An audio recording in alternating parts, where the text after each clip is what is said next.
Okay, congratulations on the award. When you first heard you can be inducted in the RMAC Hall of Fame, what were some of your thoughts? I was very surprised, actually. I played with Metro for a full 4 years, and this Hall of Fame inductee was very surprising to me because I know that there were so many players before me and after me that are phenomenal. So I'm feel very blessed and very happy to be here.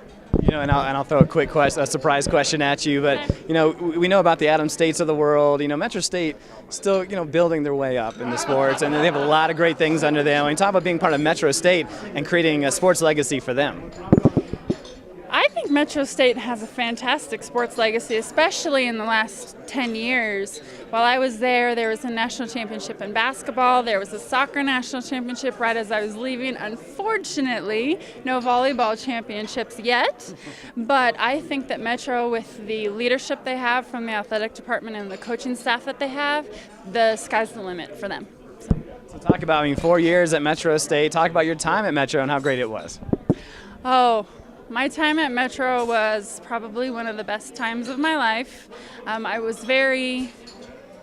Volleyball was my life, and school was my life as well. So it was those two things. I got to have a little bit of fun on the outside, but it was such a great time for me and taught me so much. And of course, I got my bachelor's degree, and that's you can't ask for anything better than that. So you mentioned in your speech that you were close to leaving after year one, homesick. How close were you, and what made you stay?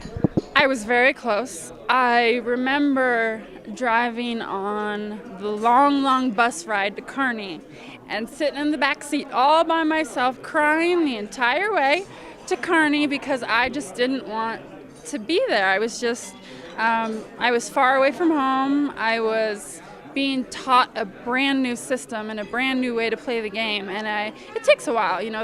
There's roads with learning a new process, and I actually had it figured out where I was going to transfer to. So that was as close as that's how close it was, and I'm very, very fortunate that I made the right decision and stayed. So Debbie Hendricks was your coach for all 4 years. Let's talk about what she's meant to you. I can't tell you how much she's meant to me in the amount of time that this interview will take place. She is probably the sole reason why I changed my mind to go to Metro. I had verbally committed to go to another school before I went to Metro and met her, and we just clicked right away. She had the coaching mentality that I love. She had the team environment, but she was tough as nails.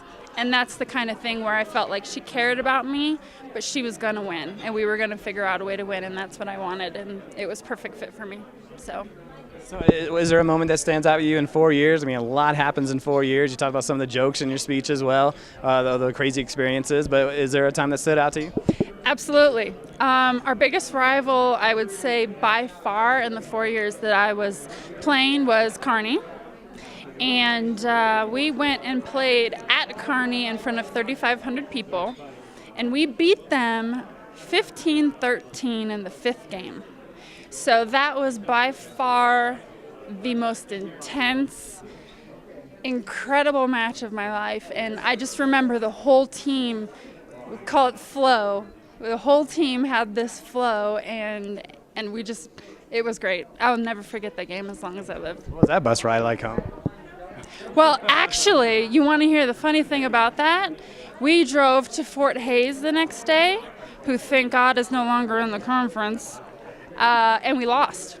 We lost to Fort Hays after that huge. So it was like the biggest emotional roller coaster. We went from here to here like that. And I think that's how sports is. I think that's happened. Yeah. So maybe if you can answer this if you want to or not, but what are you doing these days? These days I'm working. I work for Einstein Noah's Bagels, and I get to be in corporate America, but I still get to use my competitive nature and use it in sales and get awards and try and beat out my coworkers still. So that sports mentality has never left.